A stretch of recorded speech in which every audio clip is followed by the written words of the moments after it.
नमस्कार दोस्तों, आप सभी का आपके अपने चैनल एग्ज़ाम्स के में स्वागत है। यहाँ पर हम देखेंगे डेली करंट अफेयर्स सीरीज़ के अंतर्गत करंट अफेयर्स के क्वेश्चन और स्टैटिक जीके के क्वेश्चन को, जो कि सभी प्रतियोगी परीक्षाओं के लिए महत्वपूर्ण है। अगर आप इस चैनल पर नए हैं तो चैनल को सब्सक्राइब कर बेल आइकन को प्रेस कर लें, जिससे आने वाले वीडियोज़ की जानकारी आप तक पहुँच सके। इस वीडियो का पीडीएफ आपको एग्ज़ाम्स के एप्लीकेशन पर मिलेगा। अगर आपने अभी तक एग्ज़ाम्स के एप्लीकेशन डाउनलोड नहीं किया है तो भी जाकर प्ले स्टोर से डाउनलोड कर सकते हैं। सबसे पहले हम करेंगे क्विक रिवीजन। पहला क्वेश्चन है, 2025 आईसीसी महिला वनडे विश्व कप किसने जीता? इसका आंसर था भारत। भारत ने दक्षिण अफ्रीका को 52 रनों से हराया था। अगला क्वेश्चन है, महिला वनडे विश्व कप 2025 की प्लेयर ऑफ द मैच कौन बनी? इसका आंसर था सैफ अली वर्मा। अगला क्वेश्चन है, महिला वनडे विश्व कप 2025 की प्लेयर ऑफ द सीरीज कौन बनी? इसका आंसर था दीप्ति शर्मा। अगला क्वेश्चन है, न्यूजीलैंड के किस क्रिकेटर ने T20I से संन्यास लिया? इसका आंसर था केन विलियमसन। अगला क्वेश्चन है, इसरो ने भारतीय नौसेना के लिए कौन सा सबसे भारी उपग्रह लॉन्च किया? इसका आंसर था GSAT-7R। अगला क्वेश्चन है, GSAT-7R को किस लॉन्चिंग व्हीकल से प्रक्षेपित किया गया? इसका आंसर था LVM-3। अगला क्वेश्चन है, राजस्थान, गुजरात और अरब सागर में आयोजित त्रिसेवा युद्धाभ्यास का नाम क्या है? इसका आंसर था त्रिशूल। अगला क्वेश्चन है, पीएम मोदी ने 1 लाख करोड़ रुपए का R&D फंड किसे कॉन्क्लेव में लॉन्च किया? इसका आंसर था ESTIC 2025 emerging science and technology innovation conclave. अगला क्वेश्चन है, ICMR ने किस रोग के लिए मोनोक्लोनल एंटीबॉडी विकसित करने के लिए भागीदार बुलाए? इसका आंसर था निपाह वायरस रोग। अगला क्वेश्चन है, SIR का पूरा नाम क्या है जिसे लेकर तमिलनाडु में विवाद हुआ? स्पेशल इंटेंसिव रिवीजन, मतदाता सूची का विशेष गहन पुनरीक्षण। अगला क्वेश्चन है, रूस की नई परमाणु पनडुब्बी का नाम क्या है जो पोजाइडोन ड्रोन से लैस है? इसका आंसर था खबरोस्क। अगला क्वेश्चन है, किन दो देशों ने सैन्य से सैन्य संचार चैनल स्थापित करने का निर्णय लिया? इसका आंसर था अमेरिका और चीन। अगला क्वेश्चन है, किसने दक्षिण चीन सागर में चीन का मुकाबला करने हेतु रक्षा समझौता किया? इसका आंसर था कनाडा और फिलीपींस। अगला क्वेश्चन है, 80 वर्षों में व्हाइट हाउस का दौरा करने वाले पहले सीरियाई राष्ट्रपति कौन होंगे? इसका आंसर था अहमद अल सरा। अगला क्वेश्चन है, ICMR अध्ययन के अनुसार भारत में कितने प्रतिशत मरीज संक्रामक रोग से पीड़ित पाए गए हैं? इसका आंसर था 11.1%, लगभग 9 में से 1। ना देरी किए स्टार्ट करते हैं आज की करंट अफेयर्स के क्वेश्चन और क्वेश्चन से संबंधित इंपॉर्टेंट पॉइंट्स को। पहला क्वेश्चन है, किस राज्य ने अत्यंत गरीबी उन्मूलन करने वाला भारत का पहला राज्य बनने की घोषणा की है? इसका सही आंसर है option number B, Kerala. Important points हैं, केरल की राजधानी तिरुवनंतपुरम है। केरल के वर्तमान मुख्यमंत्री पिनरई विजयन हैं। केरल की राजभाषा मलयालम है। केरल को ईश्वर का अपना देश प्राकृतिक सौंदर्य के कारण कहा जाता है। केरल में प्रमुख नदियाँ पेरियार, भतपुझा, पंबा नदी हैं। केरल का सबसे बड़ा बंदरगाह कोचीन बंदरगाह है। केरल की पारंपरिक नृत्य शैली कथकली है। दूसरा क्वेश्चन है, नीति आयोग ने राइमेजनिंग एग्रीकल्चर रोडमैप कहाँ जारी किया? इसका सही आंसर है option number C, Gandhinagar. Important points है, नीति आयोग की स्थापना 2015 में हुई थी। नीति आयोग का पूरा नाम national institution for transforming India है। नीति आयोग के पहले उपाध्यक्ष अरविंद पनगड़िया थे। वर्तमान उपाध्यक्ष सुरेश प्रभु हैं। नीति आयोग का मुख्यालय नई दिल्ली है। कृषि मंत्रालय का गठन 1947 में हुआ था। भारत का सबसे अधिक कृषि उत्पादन करने वाला राज्य उत्तर प्रदेश है।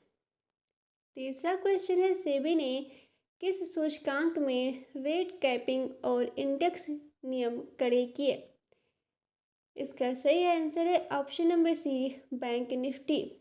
इंपॉर्टेंट पॉइंट्स है, सेबी की स्थापना 1992 में हुई थी। सेबी का मुख्यालय मुंबई में है। सेबी का पूरा नाम securities and exchange board of India है। भारत का पहला stock exchange Bombay stock exchange BSE है। बैंक निफ्टी इंडेक्स में 12 बैंक शामिल हैं। NSE की स्थापना 1992 में हुई थी। भारत के वित्त मंत्री निर्मला सीतारमण हैं। चौथा क्वेश्चन है, NIPL ने किस फिनटेक के साथ साझेदारी कर मलेशिया में UPI भुगतान सक्षम किए? इसका सही आंसर है ऑप्शन नंबर सी, राजोर पे। इंपॉर्टेंट पॉइंट्स है, NIPL का पूरा नाम NPCI इंटरनेशनल पेमेंट्स लिमिटेड है। NPCI की स्थापना 2008 में हुई। UPI का पूरा नाम यूनिफाइड पेमेंट्स इंटरफेस है। भारत में UPI 2016 में शुरू किया गया था। राजोर पे की स्थापना बेंगलुरु में हुई थी। राजोर पे के CEO हर्षिल माथुर हैं। भारत में डिजिटल भुगतान की देखरेख RBI करता है। पांचवा क्वेश्चन है, IPPV ने घर घर डिजिटल जीवन प्रमाण पत्र सेवा के लिए किस संस्था से MOU किया? इसका सही आंसर है option number B, EPFO। Important points है, IPPV का पूरा नाम इंडियन पोस्ट पेमेंट बैंक है। EPFO का पूरा नाम एम्प्लॉयज़ प्रोविडेंट फंड ऑर्गेनाइजेशन है। EPFO श्रम एवं रोजगार मंत्रालय के अधीन है। EPFO की स्थापना 1952 में हुई थी। IPPV का मुख्यालय नई दिल्ली में स्थित है। भारत में पहला डाक बैंक 2018 में शुरू हुआ। EPF में कर्मचारी का न्यूनतम योगदान वेतन का 12% होता है। छठवां क्वेश्चन है, PM ने ESDIC 2025 में निजी RDI को प्रोत्साहित करने के लिए कितनी राशि के फंड की घोषणा पर जोर दिया बताया गया? इसका सही आंसर है option number B, 1 trillion. Important points है, प्रधानमंत्री ने ESDIC 2025 में 1 ट्रिलियन फंड पर जोर दिया। भारत के वर्तमान प्रधानमंत्री नरेंद्र मोदी हैं। ESDIC का पूरा नाम economics, science, technology and innovation conference है। स्टार्टअप इंडिया योजना 2016 में शुरू हुई। मेक इन इंडिया अभियान 2014 में प्रारंभ हुआ था। भारत का पहला साइंस सिटी कोलकाता में है। नीति आयोग के अनुसार भारत की GDP वृद्धि दर 2025 में लगभग 6.7% अनुमानित है। भारत में विज्ञान एवं प्रौद्योगिकी मंत्रालय की स्थापना 1971 में हुई थी। सातवां क्वेश्चन है, UNEP की एडॉप्टेशन गैप रिपोर्ट 2025 के अनुसार विकासशील देशों के लिए 2035 तक वार्षिक अनुकूलन लागत कितनी तक हो सकती है? इसका सही आंसर है option number D, USD 365 billion तक। इंपॉर्टेंट पॉइंट्स है, UNEP का पूरा नाम यूनाइटेड नेशंस एनवायरनमेंट प्रोग्राम है। UNEP का मुख्यालय नैरोबी, केन्या में स्थित है। UNEP की स्थापना 1972 में हुई थी। UNEP का प्रमुख उद्देश्य पर्यावरण संरक्षण है। पेरिस समझौता 2015 में हस्ताक्षरित हुआ था। क्योटो प्रोटोकॉल वर्ष 1997 में अपनाया गया था। भारत का पर्यावरण, वन और जलवायु परिवर्तन मंत्रालय 1985 में बना। आठवां क्वेश्चन है, किस अफ्रीकी देश की राष्ट्रपति सामिया सुलूहू हसन ने दूसरे कार्यकाल के लिए शपथ ली? इसका सही आंसर है option number C, Tanzania. Important points है, तंजानिया की राजधानी दोदोमा है। तंजानिया की मुद्रा तंजानियन शिलिंग है। तंजानिया अफ्रीका महाद्वीप में स्थित है। सामिया सुलूह हसन वर्ष 2021 में राष्ट्रपति बनी थी। तंजानिया की आधिकारिक भाषाएं स्वाहिली और अंग्रेजी है। तंजानिया का प्रमुख निर्यात सोना है। अफ्रीका का सबसे ऊंचा पर्वत माउंट किलिमंजारो तंजानिया में स्थित है। नवा क्वेश्चन है, यूरोपीय आयोग ने 2030 तक संभावित विस्तार में किन देशों की प्रगति की सराहना की? इसका सही आंसर है option number B, Ukraine, Moldova, Montenegro और अल्बानिया। इंपॉर्टेंट पॉइंट्स है, यूरोपीय आयोग का मुख्यालय ब्रुसेल्स बेल्जियम में स्थित है। यूरोपीय संघ की स्थापना 1993 में हुई थी। यूरोपीय संघ में कुल 27 सदस्य देश हैं। यूक्रेन की राजधानी कीव है। मालदोवा की राजधानी चिसिनाउ है। अल्बानिया की मुद्रा लेक है। मोंटेनेग्रो एड्रियाटिक सागर के किनारे स्थित है। 10वां क्वेश्चन है, यूक्रेन को वायु रक्षा सुदृढ़ करने हेतु कौन सी अतिरिक्त प्रणाली मिलने की पुष्टि हुई? इसका सही आंसर है option number D, patriot. Important points है, पैट्रियट प्रणाली अमेरिका देश ने बनाई है। यूक्रेन की सीमा 7 देशों से लगती है। यूक्रेन की मुद्रा ह्यूनिया है। यूक्रेन के राष्ट्रपति व्लादिमीर जेलेंस्की हैं। नाटो का पूरा नाम नॉर्थ अटलांटिक ट्रीटी ऑर्गेनाइजेशन है। नाटो की स्थापना 1949 में हुई थी। रूस और यूक्रेन युद्ध वर्ष 2022 में शुरू हुआ था। 11वां क्वेश्चन है, हिंदुजा समूह ने आंध्र प्रदेश में ऊर्जा परियोजनाओं हेतु कितनी निवेश योजना घोषित की? इसका सही आंसर है ऑप्शन नंबर सी, 20,000 करोड़ रुपए। इंपॉर्टेंट पॉइंट्स है, हिंदुजा समूह की स्थापना परमानंद दीपचंद हिंदुजा ने की थी। हिंदुजा समूह का मुख्यालय लंदन में स्थित है। समूह के प्रमुख उद्योग ऊर्जा, ऑटोमोबाइल और बैंकिंग है। आंध्र प्रदेश की राजधानी अमरावती है। आंध्र प्रदेश के वर्तमान मुख्यमंत्री एन चंद्रबाबू नायडू हैं। आंध्र प्रदेश की सबसे बड़ी नदी गोदावरी है। विशाखापट्टनम स्टील प्लांट आंध्र प्रदेश में स्थित है। 12वां क्वेश्चन है, ओपन एआई ने किस क्लाउड प्रदाता के साथ बहुवर्षीय $38 मिलियन साझेदारी साइन की बताई गई? इसका सही आंसर है option number B, AWS। Important points है, AWS का पूरा नाम अमेजन वेब सर्विसेज है। ओपन एआई की स्थापना 2015 में हुई थी। ओपन एआई के CEO सैम ऑल्टमैन हैं। Chat GPT generative pre train transformer model पर आधारित है। अमेजन कंपनी के संस्थापक जेफ बेजोस थे। AWS की शुरुआत 2006 में हुई थी।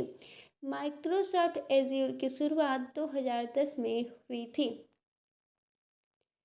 13वां क्वेश्चन है, भारत में चैट जीपीटी गो को 1 वर्ष के लिए मुफ्त एक्सेस की घोषणा किस कार्यक्रम से जुड़ी बताई गई? इसका सही आंसर है ऑप्शन नंबर बी, देव डे एक्सचेंज। इंपॉर्टेंट पॉइंट्स है, चैट जीपीटी गो का अर्थ चैट जीपीटी का हल्का संस्करण है। ओपन एआई देव डे नवंबर 2023 में आयोजित किया गया था। Chat GPT open AI company का उत्पाद है। भारत में चैट जीपीटी प्लस 2023 में लॉन्च हुआ था। जीपीटी का पहला संस्करण 2018 में आया। एआई का पूरा नाम आर्टिफिशियल इंटेलिजेंस है। देवडे एक्सचेंज का उद्देश्य डेवलपर्स के लिए एआई अनुभव साझा करना है। 14वां क्वेश्चन है, चीन की CMSA ने कौन सा मानवयुक्त अंतरिक्ष मिशन प्रक्षेपित किया? इसका सही आंसर है option number C, Shenzhou 21। Important points है, चीन की अंतरिक्ष एजेंसी का नाम CMSA China manned space agency है। चीन का पहला अंतरिक्ष यात्री यांग लीवेई थे। चीन का स्पेस स्टेशन तियानगोंग कहलाता है। सेंझोउ कार्यक्रम की शुरुआत 1992 में हुई थी।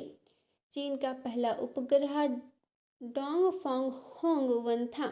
नासा का पूरा नाम national aeronautics and space administration है। इसरो का गठन 1969 में हुआ था। आज का प्रश्न है, भारत पूर्वी प्रचंड प्रहार त्रिसेवा युद्धाभ्यास कहाँ आयोजित करने जा रहा है? इसका आंसर आपको कमेंट बॉक्स में देना है। इम्पॉर्टेंट पॉइंट्स है, अरुणाचल प्रदेश की राजधानी ईटानगर है। मेचुका शियोमी जिला में स्थित है। भारत की तीनों सेनाएं थल सेना, नौसेना और वायुसेना है। भारत का वायुसेना दिवस 8 अक्टूबर को मनाया जाता है। थल सेना दिवस 15 जनवरी को मनाया जाता है। ऑपरेशन विजय कारगिल युद्ध से जुड़ा था। पूर्वी कमान का मुख्यालय कोलकाता में स्थित है। बिना देरी के स्टार्ट करते हैं स्ट्रेटेजी के क्वेश्चन को। पहला क्वेश्चन है, गरीबी उन्मूलन पॉवर्टी एलिवेशन के लिए भारत सरकार की प्रमुख योजना कौन सी है? इसका सही आंसर है option number C, Deendayal Antyodaya योजना, राष्ट्रीय ग्रामीण आजीविका मिशन। दूसरा क्वेश्चन है, नीति आयोग की स्थापना किस वर्ष हुई थी?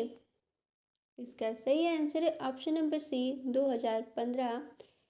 तीसरा क्वेश्चन है, सेबी भारतीय प्रतिभूति और विनिमय बोर्ड का मुख्यालय कहाँ स्थित है? इसका सही आंसर है ऑप्शन नंबर सी, मुंबई। चौथा क्वेश्चन है, भारत में ईपीएफओ कर्मचारी भविष्य निधि संगठन किस मंत्रालय के अंतर्गत कार्य करता है? इसका सही आंसर है ऑप्शन नंबर बी, श्रम एवं रोजगार मंत्रालय। पांचवा क्वेश्चन है, भारत की पहली मानवयुक्त अंतरिक्ष मिशन योजना गगनयान किस एजेंसी द्वारा संचालित है? इसका सही आंसर है ऑप्शन नंबर बी, इसरो। अगर आप सभी को वीडियो पसंद आए तो चैनल को सब्सक्राइब कर वीडियो को लाइक करें। आज का वीडियो समाप्त होता है यहीं पर। मिलते हैं एक नए वीडियो में। धन्यवाद।